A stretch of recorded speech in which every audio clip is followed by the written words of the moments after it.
But how would you perform inference based on just two or three observations? We're now talking about very data-poor situations. Well, I guess I'd give up on it. I would give up on it. But you have, you would then ask the scientist where those two or three data came from. Oh, yeah. One often deals, particularly in exploration, oil exploration, with one datum would cost an enormous amount of money, $1 million. One often deals with situations where only two or three data are available. And they certainly don't want to give up on it because they've spent $3 million. Sure.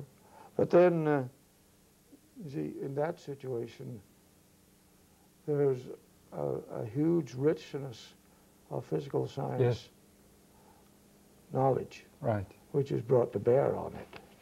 So, you see, I suspect that the use of the Bayesian process really doesn't matter, you know.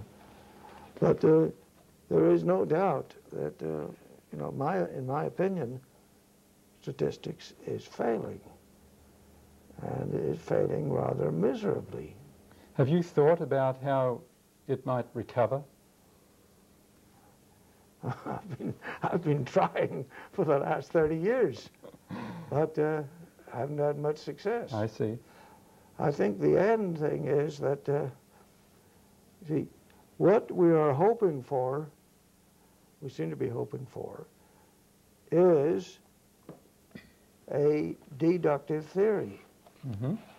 But, you know, this, see, one cannot, somehow there's something inherently wrong in thinking about a deductive theory for inductive processes. Mm-hmm. Because in that case, if one could have that, mm-hmm. then everything would be deduction. Mm-hmm. Mm-hmm. Okay? So, you know, there are all sorts of complexities in this. I'd like to broaden this conversation a little into inference in general. Your third book, Probability, Statistics and Data Analysis by Kempthorne and Folks, treated a number of inference issues from a fresh perspective. What contribution does that book make to inference? Well, I don't know if it really makes anything. But the idea that is pursued there is to make a differentiation between Neyman-Pearson statistics, mm-hmm. which is the standard thing of the theoretical profession. Mm-hmm. Make a distinction between Neyman-Pearson and, I guess, data analysis mm-hmm. inference, mm-hmm. which, I mean, was somewhat Fisherian. Mm-hmm. So Fisher was I guess, the greatest data analyst. Of all time. Of all time, yes. I guess. Okay. But, well, one topic I know you've addressed is that our probability models often assume data can take any value on a continuum. oh, yes. And imprecision of measurement makes this assumption unrealistic. What effect does this have on inference, and what can we do about it? Well, I don't know. This, you know, I've been hopped up, bugged about this Yes. for 30 years. And, you know, people say, oh, well, Kempthorne is off riding his horse again. I'm still riding it. Right. Because, well, take, for instance, fiducial inference, which Fisher thought, apparently, was the answer. But fiducial inference cannot be done with discrete data. So, if all data are discrete, Right. then fiducial inference is out. Mm-hmm. But, you know... I'd like to talk a little now about hypothesis testing and significance testing. oh, yeah, well... I think this relates to what you were saying about Neyman-Pearson inference. Can you contrast the two and tell us which one we should be using?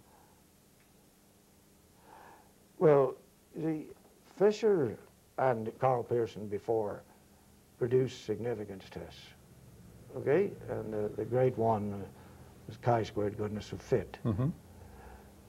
Well, there are all sorts of uncertainties and ambiguities about this. So Neyman and Pearson tried to fix it.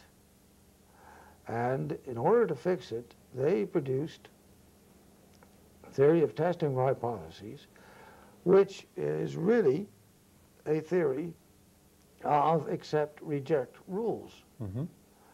So it seems to me, and that this theory of accept-reject rules just doesn't really address the problem of inference. But then, of course, neither does the Fisherian theory. You know, the models in the well, I don't want to confuse issues here. The Fisherian theory sort of produces a model, but then it tries to obtain a measure of a rational degree of reluctance Mm-hmm. towards a hypothesis. Mm-hmm. And it seems to me that is really what the game is about, rather than, you know, accepting or rejecting. Mm-hmm. So, Well, a Bayesian would put a prior on the hypothesis yeah, and then use the posterior probability oh yes, of the hypothesis But, being true. but where does he get the model, parametric model, and where does he get the prior? Now, if you can nail those things down, then one would be in business. Okay? I think introspection is probably not the whole answer, and we've talked about that just 3 or 4 minutes ago.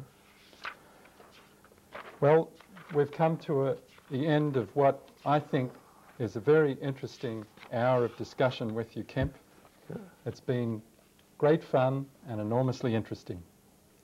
I know that your colleagues, friends and relatives are going to take pleasure from seeing vintage Kempthorne. But equally importantly, those who have only read your written words will surely enjoy and benefit from the extra dimensions that we've seen today. Thank you, Oscar Kempthorne. Well, and thank you, Noel Cressy, for working on this and making this thing go, because on my own, I would not have been able to make it go. So, thank you.